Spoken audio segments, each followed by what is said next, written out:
Hello and welcome to the second module of the Farmland Health Check-Up Advisor Certification Training. This session will provide valuable insight on how to best complete the digital workbook through the FHCU website. As mentioned in Module 1, the FHCU is a program funded through the Sustainable Canadian Agricultural Partnership and delivered by the Ontario Soil and Crop Improvement Association in Ontario. The FHCU program provides producers a unique opportunity to work with an agricultural advisor, a term that refers to both certified crop advisors, CCAs, and professional agrologists, PAGs. OSCIA offers the program at no cost, enabling producers to complete an on-farm soil health assessment and receive a list of best management practices tailored to their operation. If you have not already watched the required Module 1 video, I encourage you to complete that module first, before continuing with Module 2. Should you have any questions, please email us at fhcu@ontariosoilcrop.org. We also encourage you to provide feedback regarding the FHCU training and delivery process through the Advisor Feedback Survey, which can be found on the Advisor Certification page. Your insights are essential to enhancing the FHCU experience for all participants. In Module 2, we are going to provide an overview of the Farmland Health Checkup website, how to log in, and how to create a workbook. As we work through some complex sections of the workbook, I will point out key functions and where to find technical resources to support you through the completion. We will finish off with a general overview of developing best management practices, or BMPs, and how to complete the assessment tables, as well as how to download a workbook and submit claim forms. This section will focus on areas where advisors may get stuck and how to work through them. Visit www.farmlandhealthcheckup.net for all FHCU-related items, including the workbook, resources, and feedback. Remember that the website in its entirety can be accessed in both English and French. Use the buttons at the bottom right of every page to switch between the languages. Use the Login button at the top right-hand corner of every page to create and access your account. In order to deliver the FHCU, you will need to create your own account where you will be asked for information such as your name, address, email, and to create a password. You will hold the account and manage all of the in-progress and completed workbooks for your producers. Once you have created an account, you'll be sent a confirmation email. Once you find that email, you must click the link provided to activate your account. Once you have logged into your account, you can access your workbooks by clicking the button present in the top banner of the website or through the icon found on the account page.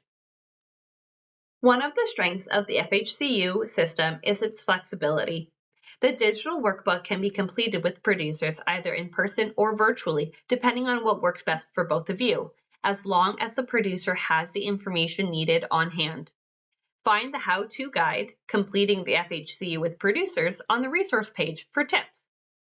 If internet access is a problem when working with a producer, or if you prefer to work from a hard copy of the workbook initially to collect the information from the producer, you may request a printed reference copy from the OSCIA office. Please email fhcu@ontariosoilcrop.org. Remember that you will have to enter any hand-recorded data into the digital workbook on the website in order to complete and submit the workbook.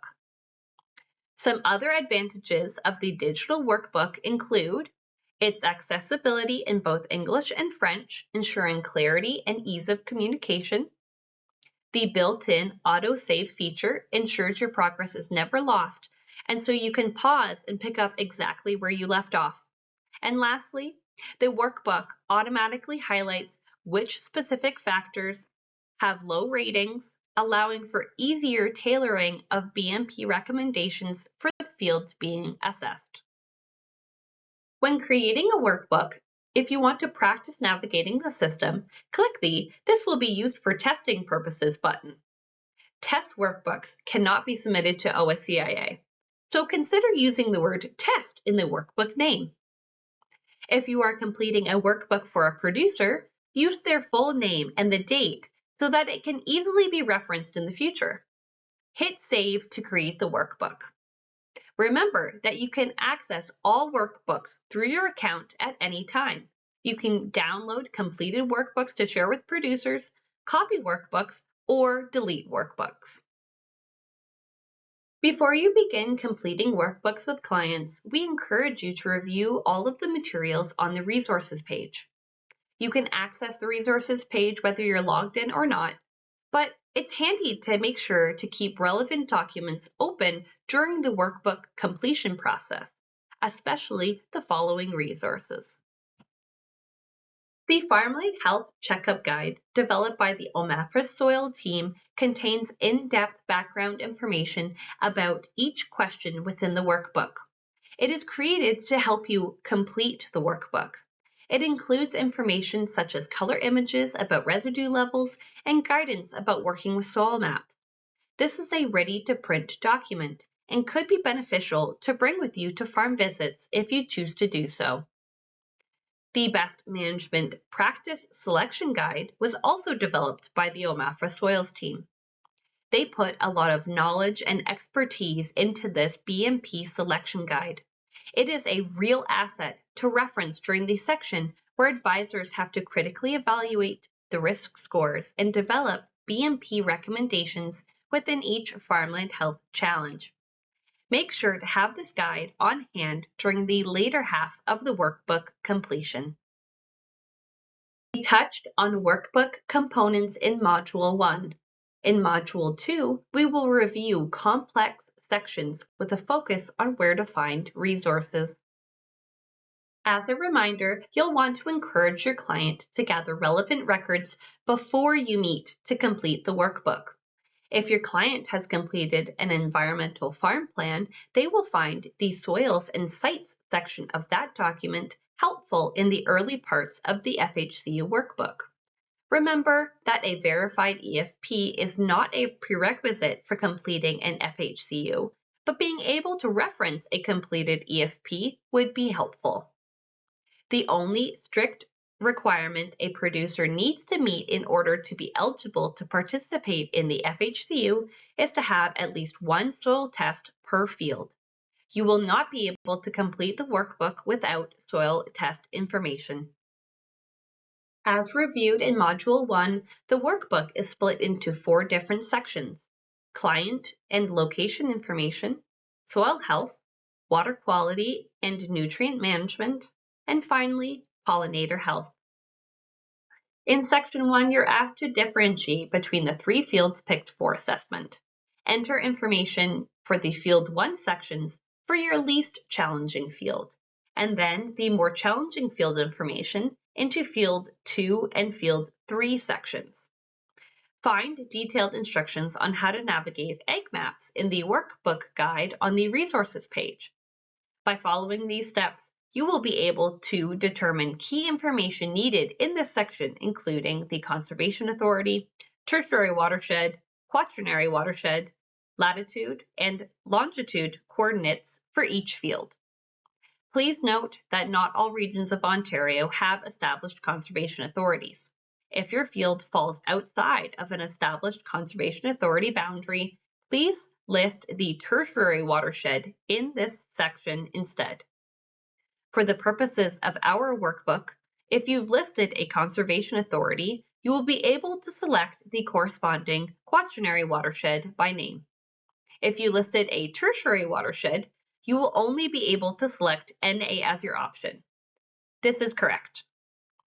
Lastly, keep in mind that in Ontario, latitudes will be positive and longitudes will be negative. We encourage you to enter the GPS coordinates for the most northwest point in each field. Section 1, Field Maps. Within this section, you will be asked to upload a map. You can upload separate files for each field or a single file with all fields visible.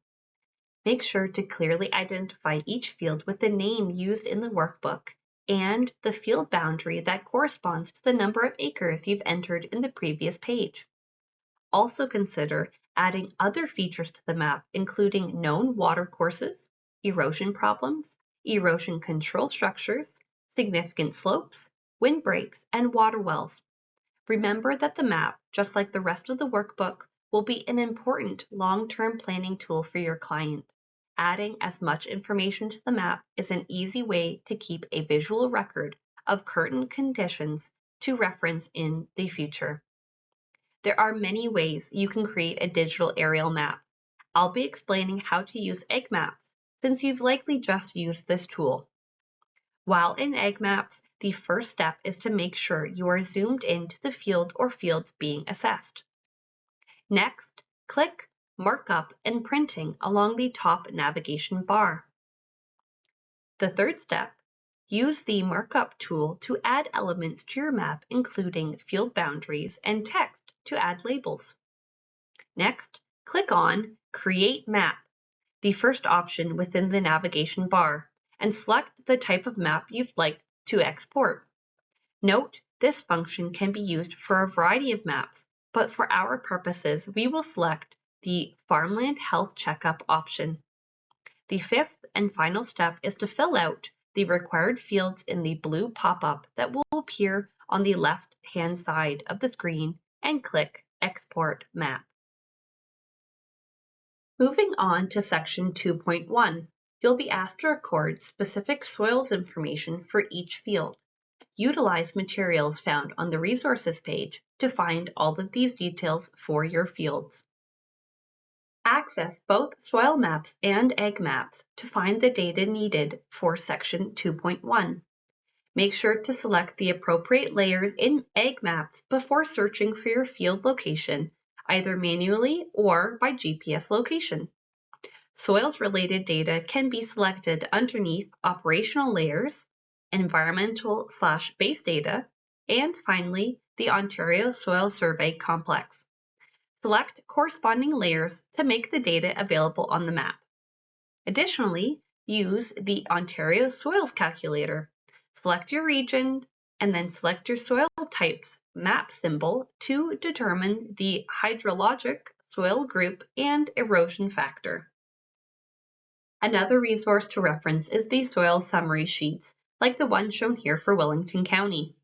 These resources will help you identify the predominant soil series, surface and subsurface texture, and the natural drainage class to record in the workbook. The soil summary sheets are only available in English. Section 2.3 can be time-consuming to enter, so make sure you're prepared. Here you will need to input crop rotation, tillage, and yield information for each field for the last 5 years. Within each year, you will need the year you're working with, the crop that was harvested in that year, the producer's average yield, the county average yield, and the units. Note that the county yield data URLs on the resources page will take you to the ministry data for individual crops by county. This will provide the most up-to-date information as the data here is updated annually. This section also asks about any cover crops planted after the crop was harvested and the producer's goal for using such cover crops. The tillage information required includes the type of tillage, the number of both fall and spring passes, and the depth of the deepest pass. For clarity around what qualifies as reduced tillage, please check out the workbook guide or click the section 2.3 help link. Finally, you are asked to enter the approximate percentage of soil cover both after planting and going into winter. Find reference materials found on the resources page regarding percent soil cover, including a very interactive residue calculator. The next section that can cause some confusion is 3.2 Soil Test Results. Simply fill the values in by making sure to keep information correct between the most recent and previous results. Note, the average distinction when working with multiple soil tests across a field. If the highest value is from a muck pocket, or that area behind the old barn, for example, it is likely much higher than the typical field level. Indicate a reasonable level in the averages section that applies to the entire field. As you move through the workbook, you may notice the system requires you to enter data before moving on. This is also true for sections that may not be relevant to your operation. Section 3.9 asks about organic amendments, and you must provide an answer even if it is no or no manure sources used. Now let's turn our attention to the assessment portion and BMP recommendations.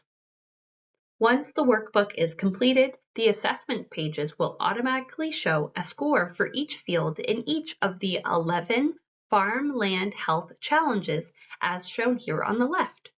You may also notice that after completing sections 1 to 4, that the progress bar along the side states around 30 to 35% complete.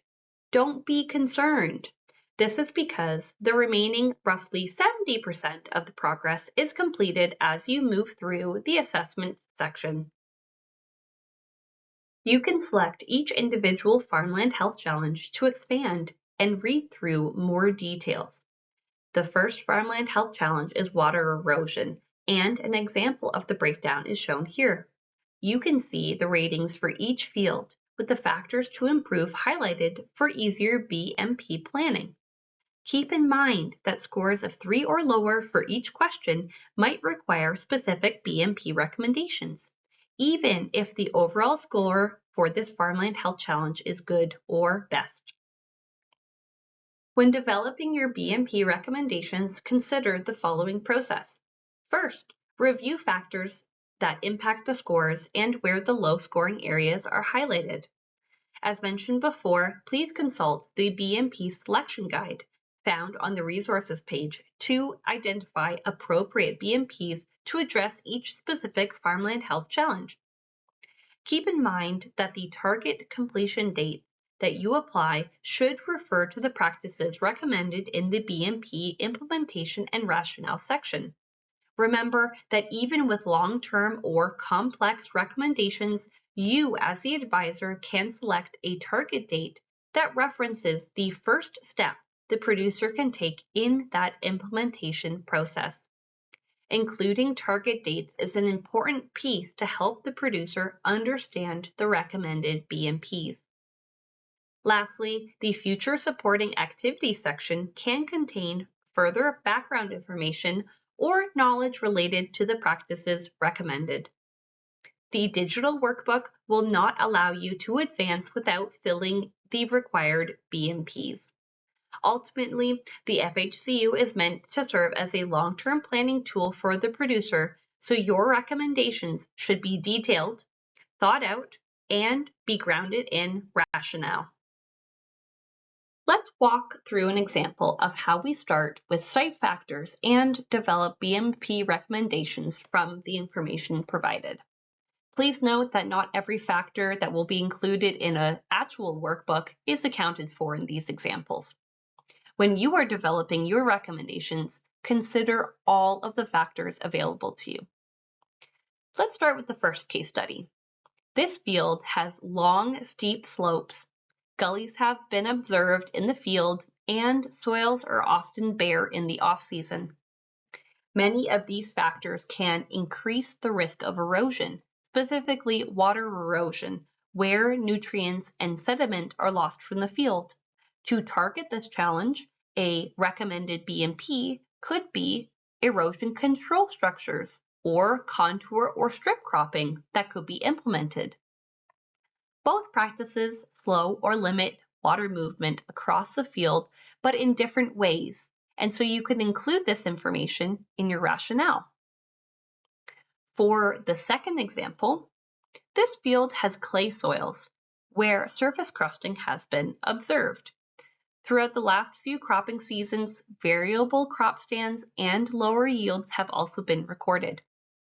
Knowing that the producer currently uses traditional tillage, the recommended BMP could be reduced tillage in order to improve surface soil structure. Adding a cover crop, such as a species with a long taproot, could also help build soil structure and reduce the risk of soil surface crusting. As the advisor, it is your responsibility to understand how practices, such as the ones highlighted here, can be implemented on your client's farm and tailored to their operation. Always refer to the Best Management Practices Guide for details on recommended practices and the rationale behind each choice that can assist you in your BMP development. Lastly, within your BMP development, remember that nothing happens in isolation within agriculture. Make sure that you are combining recommendations for the greatest impact, both within and across years. The foundations for erosion control demonstrate how taking a systems approach results in the best improvements. First, you need to reduce the degradation of soil structure. Second, cover it to prevent events like rainfall from causing further impact. And lastly, build the soil health back up. Even if each step requires different actions, they can be implemented simultaneously or consecutively. Once you've finished entering all of the required data into the workbook, you can then submit. We have reviewed this step in Module 1, but just as a quick reminder, make sure that all of the required fields within the workbook are completed before submitting.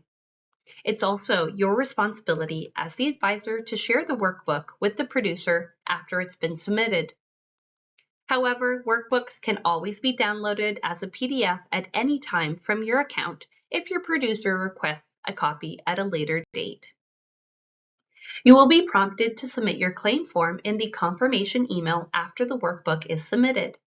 Ensure that the name on the claim form is the name of the individual or business to receive payment. Also remember that if you completed the FHCU assessment virtually, meaning you did not travel to the farm, please enter your travel time as 0 on the claim form. The advisor must submit a claim form in order to receive compensation. Beyond the flat rate compensation for each completed FHCU, no additional fees or charges will be paid by OSCIA. While you can fit up to 5 completed FHCUs on a claim form, we would prefer you submit claim forms quickly after completion rather than waiting weeks or months between clients just to list them on the same form. Make sure that you email a completed claim form to the FHCU email address on a regular basis to ensure timely compensation. As we come toward the close of this module, it's helpful to pull the key insights into focus. In Module 2, we've reviewed the process and components of the FHCU in greater detail. You should now be able to access the website to create and fill out a workbook, know how to access resources that can help you navigate through tricky sections of the workbook, confidently create detailed BMP recommendations for clients based on data and Farmland Health Challenge scores, and finally, how to submit and share completed workbooks with your clients.